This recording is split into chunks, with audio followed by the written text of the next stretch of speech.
नमस्कार दोस्तों। हम लोग फिर से आज इस वीडियो में मैथ हम लोग पढ़ रहे थे दोस्तों। मैथ में हम लोग पहुंचे थे जहां तक, उसके आगे आप बढ़ते रहिएगा, वीडियो को क्रम से आप देखते रहिए। इसीलिए मैंने कहा था कि अगर मेरे चैनल को सब्सक्राइब करके रखेंगे तो क्रमशः आपके पास सारे वीडियोज पहुंचते रहेंगे, आपको प्रॉब्लम नहीं होगी। और अब तक जो सब्सक्राइब नहीं किए हैं वीडियो देखने के दौरान, क्योंकि परेशानी आएगी बीच में, मैं बोल दूंगा ये वीडियो देखो वो वीडियो देखो, तो आप सर्च नहीं कर पाओगे, समस्या होगी। इसलिए आप सब्सक्राइब करके रखोगे तो आपके हित में होगा, ठीक है ना। तो दोस्तों आज हम लोग नेक्स्ट फोर्थ पॉइंट पे बढ़ रहे हैं, जिसमें हम पढ़ेंगे अव्युत्क्रमणीय एवं व्युत्क्रमणीय आव्यूह या singular and non singular matrix. ठीक है, देखो दोस्तों, व्युत्क्रमणीय का मतलब बस ये होता है कि ऐसा आव्यूह जिसका इनवर्स निकाला जा सके। जैसे आपके पास एक आव्यूह अगर है, जैसे सपोज करो ए एक आव्यूह है, ए I J N cross N है, तो ए इनवर्स आप निकालते हो, ठीक है ना। तो क्या इनवर्स पॉसिबल है? और आपको इसके पहले जाइए जरा, मैट्रिक्स पढ़े हो इसके पहले, आपको इनवर्स निकालने का एक वहां पे मेथड बताया गया होगा, एलिमेंट्री रो प्रोसेस और एलिमेंट्री कॉलम प्रोसेस। आपको याद होगा पिछले वीडियोज में मैंने आव्यूह पढ़ाया था, तो आव्यूह का इनवर्स कैसे निकलता, लेकिन वहां जो इनवर्स निकालने का तरीका दोस्तों हम सीखे हैं वो अलग तरीका है, और अभी हम जो सीखेंगे वो अलग मेथड है।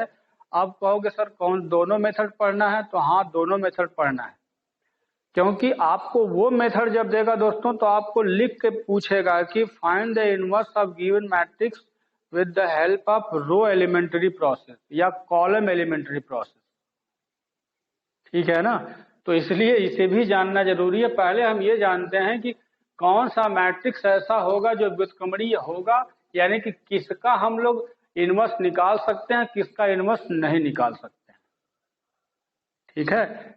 कि इन्वर्टिबल और नॉन इन्वर्टिबल व्युत्क्रमणीय को हम लोग वैसे इंग्लिश में अव्युत्क्रमणीय को सिंगुलर बोलते हैं और व्युत्क्रमणीय को नॉन सिंगुलर कहते हैं, ठीक है ना।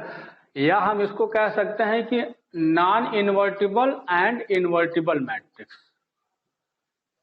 ये अव्युत्क्रमणीय मतलब नॉन इन्वर्टिबल है, ये इसका इनवर्स प्राप्त नहीं किया जा सकता, और व्युत्क्रमणीय या इन्वर्टिबल होता है जिसका इनवर्स निकाला जा सकता है, ठीक है ना। लेकिन जो इसका जो कंडीशन है दोस्तों इजी है, अब जरा ध्यान से देखो। इफ सपोज करो if A is equal to A I J N cross N है, ठीक है ना, then number one, if determinant value of A, ध्यान से देखिएगा, डिटर्मिनेंट वैल्यू यानी कि जो मैट्रिक्स दिया हुआ है इसका सारणिक मान निकालना है आपको। If determinant of A is equal to 0, अगर इसकी वैल्यू 0 आ गई तो समझ जाना कि ये सिंगुलर है। इफ इतना इज इक्वल टू इतना, then A is a singular और नॉन इन्वर्टिबल मैट्रिक्स। ये पहली शर्त है जिसको अच्छे से याद कर लेना। अगर डिटर्मिनेंट आप निकालो, उस सारणिक मान निकालो, अगर 0 आ गया तो लिख दो कि inverse the given matrix is non invertible, यानी कि इसका इनवर्स आप नहीं निकाल सकते, इसका इनवर्स प्राप्त करना संभव नहीं है। इसी तरह से सेकंड में आओगे कि अगर ऐसा हुआ कि जो डिटर्मिनेंट है इसकी value not is equal to 0। अब नॉट इज इक्वल टू 0 का मतलब कुछ भी आ सकता है, बस 0 नहीं आना चाहिए। नॉन 0 मतलब कुछ भी हो सकता है, बस 0 नहीं होना चाहिए। और तब क्या कहोगे कि then A is a non singular, या इसको हम बोल सकते हैं इन्वर्टिबल मैट्रिक्स। इसका मतलब जो होगा कि ए को इनवर्स निकाला जा सकता है। समझ में आ गया होगा। तो आपसे पूछेगा कि ये दिया गया जो आव्यूह है ये व्युत्क्रमणीय है क्या। व्युत्क्रमणीय का मतलब किसका व्युत्क्रम निकाला जा सकता है, तो भैया व्युत्क्रम निकाला जा सकता है तो नॉन 0 आना चाहिए। क्योंकि जीरो आने का मतलब है कि उसका इनवर्स संभव नहीं है। ये उसका इनिशियल कंडीशन है दोस्तों, इसको याद रखेंगे।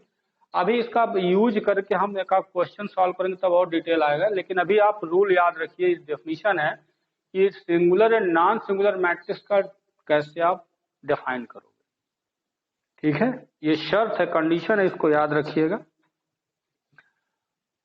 चलिए इसके बाद अब हम लोग चलते हैं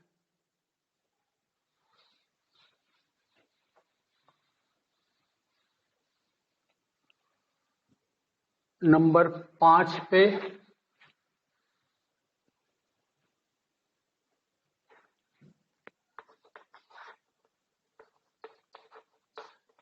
एक वर्ग आव्यूह का व्युत्क्रम, एक वर्ग आव्यूह का व्युत्क्रम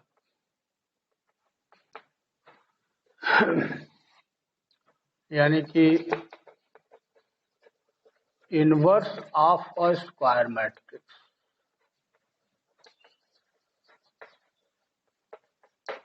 inverse of A square matrix दोस्तों, इसमें हम लोग सीखेंगे कि किसी भी स्क्वायर मैट्रिक्स का हम लोग इनवर्स कैसे प्राप्त करते हैं। अच्छा टॉपिक होगा, बिल्कुल ध्यान से देखिएगा।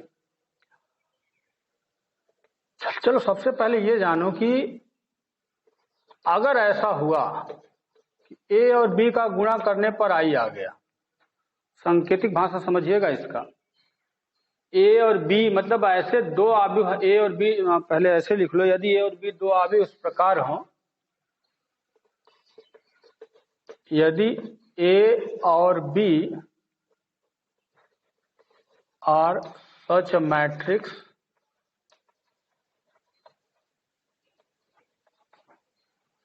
कि ए बी बराबर आई आ जाए, यानी ए और बी कोई दो ऐसे आव्यूह हैं कि ए बी बराबर आई, तो इसका मतलब दोस्तों ये हुआ कि जो बी है वो ए का इनवर्स होगा। निश्चित है, क्योंकि आपको याद होगा इसके पहले एक प्रॉपर्टी बताई गई है कि ए इनवर्स बराबर ए इनवर्स ए बराबर क्या आता है, आई आता है ना। इसका मतलब है कि अगर दो आव्यूह का गुणा करने पर उत्तर आई आ गया तो ये वाला ये बगल में जो है इसका इनवर्स होगा, ये इसका इनवर्स होगा। क्योंकि एक प्रॉपर्टी और बताई गई कि ए इनवर्स का जो इनवर्स होता है वो ए आता है, ठीक है ना। तो किसी भी दो आव्यूह का गुणा करने पर उत्तर अगर आई आ गया तो समझ जाना कि ये इसका इनवर्स है और ये इसका इनवर्स। हम ये भी कह सकते हैं कि A is also inverse of B, ठीक है। अभी ये जानते रहिएगा, लेकिन अब अगर इनवर्स निकालना है तो जरा ध्यान से देखिएगा कि किसी भी आव्यूह का इनवर्स निकालने का जो फार्मूला दिया गया हमको कि if A is a square matrix, यानी ए एक वर्ग आव्यूह है, तो हम A is a square matrix and non singular.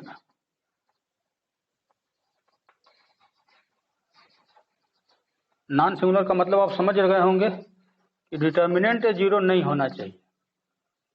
Then A inverse is equal to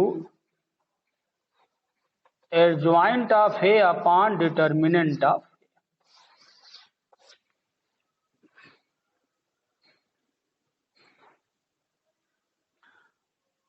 यहाँ पे आगे लिख सकते हो where determinant and not is equal to zero होना चाहिए। इसीलिए मैंने कहा था दोस्तों कि अगर ये जीरो आ गया तो इतने में जीरो का भाग दोगे तो इंडेफिनिट हो जाएगा ना। इसीलिए कहा गया था कि कभी भी इनवर्स निकालना हो तो डिटर्मिनेंट वैल्यू निकाल के पहले चेक कर लो ये जीरो नहीं आ रहा तभी आगे बढ़ना, वरना वहीं लिख दो कि the matrix is non invertible, यानी कि इस आव्यूह का प्रतिलोम प्राप्त नहीं किया जा सकता। इसको हिंदी में प्रतिलोम भी कहते हैं। किसी आव्यूह का व्युत्क्रम या किसी वर्ग आव्यूह का प्रतिलोम, व्युत्क्रम या इसको प्रतिलोम भी बोला जाता है, दोनों नाम जानिएगा। प्रतिलोम या इसी को इनवर्स भी कहा जाता है, ठीक है ना। तो अभी मैंने ये फार्मूला दिया है कि ए इनवर्स बराबर adjoint A upon determinant of A when determinant A not is equal, जब ये ऐसा होगा तभी होगा, अदरवाइज ये नॉन इन्वर्टिबल, इनवर्स प्राप्त नहीं किया जा सकता। दोस्तों किसी भी आव्यूह का इनवर्स प्राप्त करने का ये फार्मूला होगा, इसको ध्यान से आप रखिएगा। अब आप कहेंगे ये सर फार्मूला कैसे प्राप्त हुआ, ये सारी प्रॉपर्टीज से दोस्तों प्राप्त होती है। कभी भी ए इनवर्स में डिटर्मिनेंट ए का मल्टीप्लाई करोगे तो एडजॉइंट ए के इक्वल आता है, इसी से ये निकाला गया है। यानी कभी भी आप ये चेक कर सकते हो कि ए इनवर्स में उसके डिटर्मिनेंट वैल्यू का मल्टीप्लाई करोगे तो ये एडजॉइंट ए प्राप्त किया जा सकता है। इसका मतलब एडजॉइंट ए निकालने का ये अलग तरीका है कि ये इनवर्स डिटर्मिनेंट ए से भी निकाला जाता है। कभी भी इस प्रॉपर्टी का आप यूज कर सकते हो, इसका इसमें मल्टीप्लाई कभी भी करोगे इसके एडजॉइंट के इक्वल आएगा, इसको आप वेरीफाई कर सकते हो, ठीक है ना। तो इस फार्मूले को आप याद रखेंगे कि किसी वर्ग आव्यूह का कैसे इनवर्स प्राप्त होता है दोस्तों। और अब आओ चलते हैं, हम लोग एक एग्जाम्पल देखते हैं, थोड़ा लंबा एग्जाम्पल होगा लेकिन आइए देखते हैं, एक एग्जाम्पल हम टेस्ट करेंगे इस पर, उसके बाद अब आप इनवर्स भी निकाल सकते हैं किसी आव्यूह का, ठीक है ना। थोड़ा जगह चाहिए पर्याप्त, इसलिए मैं इस हेडिंग को मिटा रहा हूं, 5th हेडिंग है हमारे लिए। चलो एक हम लोग एग्जाम्पल लेते हैं दोस्तों, a इज इक्वल टू, और ये एग्जाम्पल मैं बुक का लूंगा क्योंकि अपने से एग्जाम्पल मानेंगे तो बड़ा टेढ़ा मेढ़ा गुणा भाग ज्यादा हो जाएगा, इसलिए हमको रूल सीखना है, प्रोसेस जानना है। इसलिए एग्जाम्पल हम कहीं से थोड़ा अच्छा एग्जाम्पल ले लें जिससे सॉल्व करने में आसान से निकाला जा सके। एक एग्जाम्पल है दोस्तों, बस रूल आपको जानना है, मेथड सीखना है। यहाँ पे 1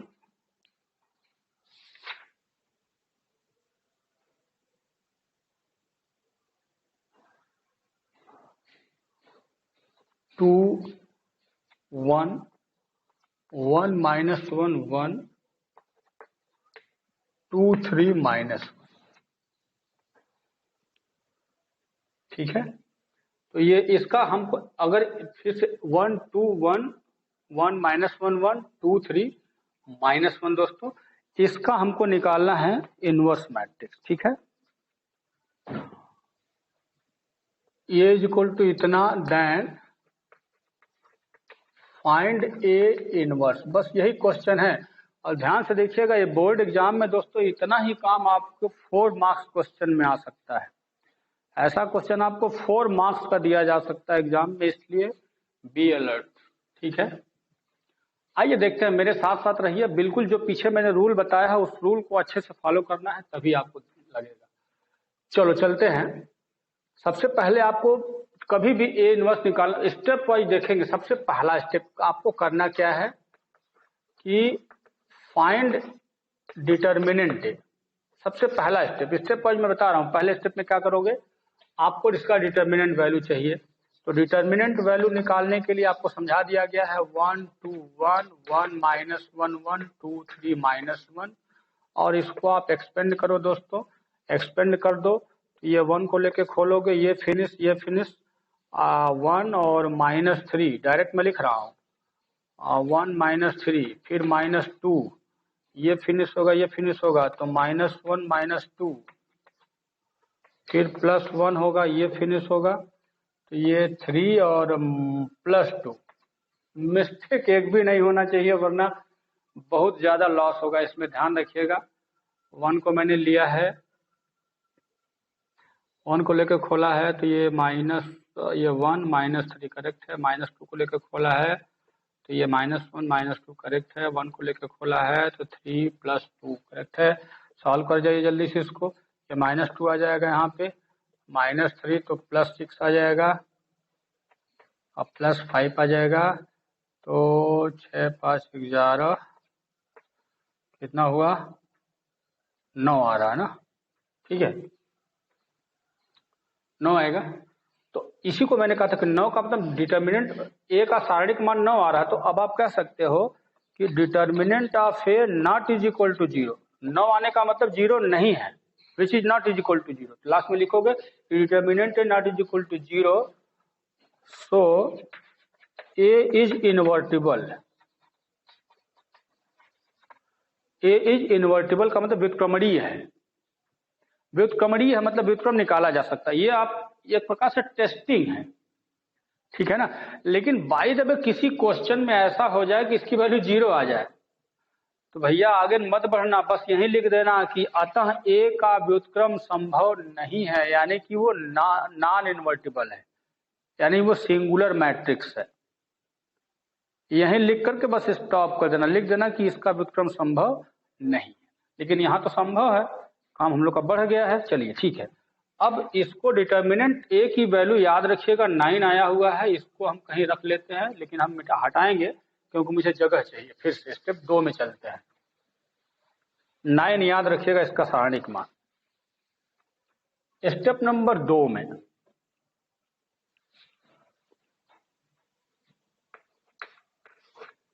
इसका सारणिक मान कहीं रफ में रख लीजिए, काम देगा हम लोग को। स्टेप नंबर 2 में दोस्तों अब चलना है, आपका काम है to find the adjoint of A. इसका आपको क्या निकाल, डिटर्मिनेंट ए निकल गया, अब इसका एडजॉइंट निकालना है। और एडजॉइंट निकालने का तरीका मैं पिछले वीडियो में आपको समझा चुका हूं। एडजॉइंट निकालने का मेथड आपको मैं पिछले वीडियो में समझा चुका हूं, कैसे एडजॉइंट निकालना है। तो दोस्तों स्टेप 2 में फाइंड एडजॉइंट ए, और एडजॉइंट ए कैसे निकालना है ये फिर मैं बता दे रहा हूं कि आपको पिछले वीडियो में मैं बता चुका हूं। सबसे पहले क्या करोगे, इसके सभी अवयवों का कोफैक्टर यानी कि सहखंड निकालना होगा। तो बारी बारी से A11 निकालो, A12 निकालो, A13 निकालो, A21 निकालो, A22 निकालो, A23 निकालो, A31 निकालो, A32 निकालो और A33 निकालो। इसको आपको निकालना है, क्योंकि आपको मैं पिछले वीडियो में समझा चुका हूं, इसलिए यहाँ पे सॉल्व करने में टाइम में नहीं बिताने वाला, आपको ध्यान रखना है क्या करना है, ठीक है ना। ये सारी वैल्यू जो आपको निकालने का तरीका फिर मैं बोल रहा हूँ, आप पिछले वीडियो में जाइए, वहां पे देखिए कैसे एडजॉइंट निकाला गया है। एक क्वेश्चन मैंने डिटेल वहां समझाया हुआ, उसी को फॉलो करते हुए एडजॉइंट ये निकालना है, ठीक है। ये सारे वैल्यूज मैं डायरेक्ट लिखने जा रहा हूं, क्योंकि समय थोड़ा मुझे बचाना है, इसलिए डायरेक्ट मैं लिखने जा रहा हूं सारे वैल्यूज को। इसकी वैल्यू आ रही है -2, 5। आप इसको चेक कर लेना अपने घर पे सॉल्व करके, -3 और ये 3, -3, इसकी वैल्यू 833 1213 नहीं दोस्तों गलत है। A11 की वैल्यू आ रहा है -2, ये ठीक है। A12 की वैल्यू आ रही है 3, A13 की वैल्यू आ रही है 5, A21 की वैल्यू भी 5, A22 की वैल्यू -3, A23 की वैल्यू 1, A31 की वैल्यू 3, A32 की वैल्यू 0 आ रही है और A33 की वैल्यू -3 आ रही है। ये इतनी आ रही है, ठीक है ना। तो ये सबका कोफैक्टर्स मैंने निकाला, सभी अवयवों का कोफैक्टर्स निकाल करके। और अब मैंने क्या कहा था, एक अवयव बी मानिए। अब बी मानने का मतलब है कि इसको क्रम से भरिए। A11 वाला यहाँ होगा A12, A13, A21, A22, A23, A31, A32, A33 हो गया। और अब मैंने क्या कहा था, एडजॉइंट ऑफ ए का मतलब क्या आपको निकालना, बी डैश केवल कर देना है। -2, 3, 5 हो गया, 5 -3 1 और 3 0 -3 हो गया। ये है आपका स्टेप 2 में फाइंड एडजॉइंट। एडजॉइंट आपने निकाल लिया दोस्तों, ये हो गया एडजॉइंट, ठीक है। और एडजॉइंट जैसे ही निकालोगे, अब आपका काम क्या है,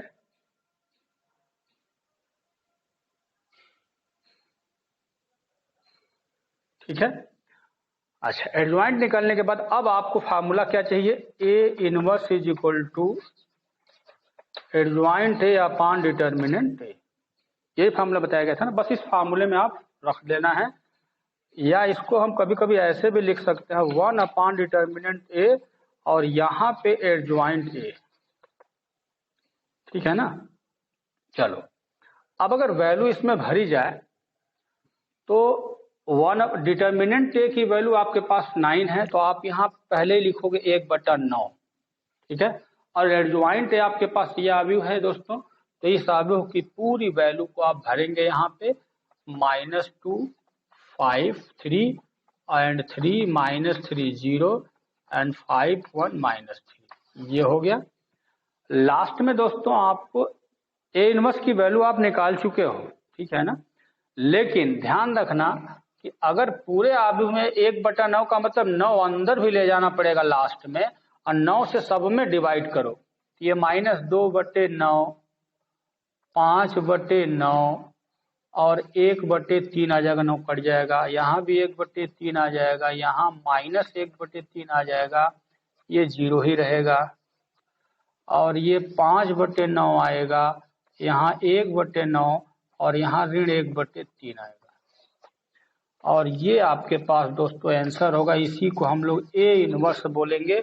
अगर अवयव ए है तो उसका इनवर्स वैल्यू ये निकल गया है।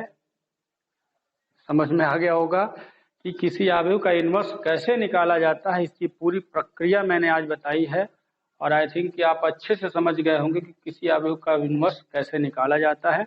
एक क्वेश्चन एग्जाम्पल मैंने बता दिया, आप बार बार बताने की जरूरत नहीं, आप अपना गलती सुधारिए, ठीक है। नहीं समझ में आता बार बार इसको रिप्ले करके देखो, एग्जाम्पल देखो, समझ में आ जाएगा, इतने में कोई प्रॉब्लम नहीं होगी। लेकिन दोस्तों फिर मैं बोल रहा हूँ, आपसे एग्जाम में अगर पूछ दिया जाए ए इज इक्वल टू इतना है, इसका ए इनवर्स फाइंड करो,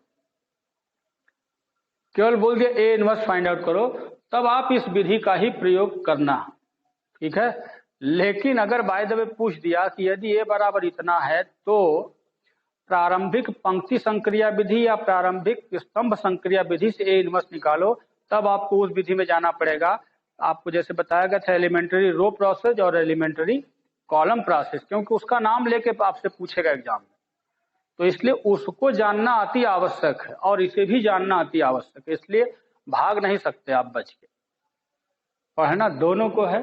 हाँ, ये आपको थोड़ा अच्छा लगेगा, ये ज्यादा प्रेम होगा इससे आपको। कारण है कि इसमें हमारा आपको सोचना ज्यादा नहीं है, ये करो क्या जोड़े क्या घटाएं किधर क्या क्या करें, इसलिए ये आपको थोड़ा इजी होगा, क्योंकि आपको बस ये रूल पे चलते चले जाना, रास्ता दिख रहा, बस आपको चलना है, सही कदम रखना है। जबकि उसमें क्या होता था कि रास्ता दिखता नहीं, सब सोचना पड़ता है क्या करे क्या ना करे, इसलिए इसमें उसमें डिफरेंस है। ये इजी है और वो थोड़ा टफ पड़ सकता है क्योंकि सोचने में प्रॉब्लम आती है। लेकिन ध्यान रखिएगा आंसर, हाँ आप घर पे एक काम करना, मेरा कहना मानना कि एक एग्जाम्पल ले लेना ऐसा ही, ए बराबर इतना, देखो मैं जो काम दे रहा हूँ घर पे कर लेना, बहुत ही मजेदार काम है, थोड़ा समय लगेगा मेहनत लगेगा लेकिन करना जरूर। क्या, जैसे इस एक एग्जाम्पल को ले लेना ऐसे ही, ए बराबर इतना ले लेना एग्जाम्पल को, और अब क्या करना घर पे बैठ के कि इसको पहले एलिमेंट्री रो विधि से ए इनवर्स निकाल लेना, रो विधि से जो पीछे पढ़े हो, यानी कि पंक्ति संक्रिया विधि से ए इनवर्स निकाल के रख लेना कहीं। फिर उसी सवाल को प्रारंभिक स्तंभ संक्रिया विधि से निकालना, यानी कि कॉलम मेथड से ए इनवर्स निकालना, 2 हो गया। और फिर इसी क्वेश्चन को एडजॉइंट मेथड से निकालना, 3 मेथड। और दोस्तों जान लो कि अगर एक क्वेश्चन का इनवर्स तीनों मेथड से निकालना सीख गए तो बस उतने में कंप्लीट मान लो, एक ही एग्जाम्पल में सारी बातें आ जाएंगी, सब आप सीख लोगे, 25 क्वेश्चन लगाने की जरूरत नहीं है, बस ये एक ही क्वेश्चन को तीनों मेथड से सॉल्व कर जाना, ठीक है। तो दोस्तों की आई थिंक कि ए इनवर्स भी निकालना आपको आ गया होगा। और दोस्तों इसके आगे वीडियो में जब हम लोग मिलेंगे तो अब कुछ प्रॉपर्टीज है, थ्योरम्स हैं, उसको पढ़ेंगे। कुछ अच्छे थ्योरम, कुछ प्रमेय हैं जो परीक्षा में कभी कभी पूछे जाते हैं, इसलिए हम अगले वीडियो में कुछ अच्छे थ्योरम के साथ मिलेंगे। दोस्तों लास्ट में फिर मैं कहूँगा वीडियो को सब्सक्राइब करके रखिएगा अगर मेरे साथ कंटिन्यू बने रहना है तो। तब तक के लिए नमस्कार।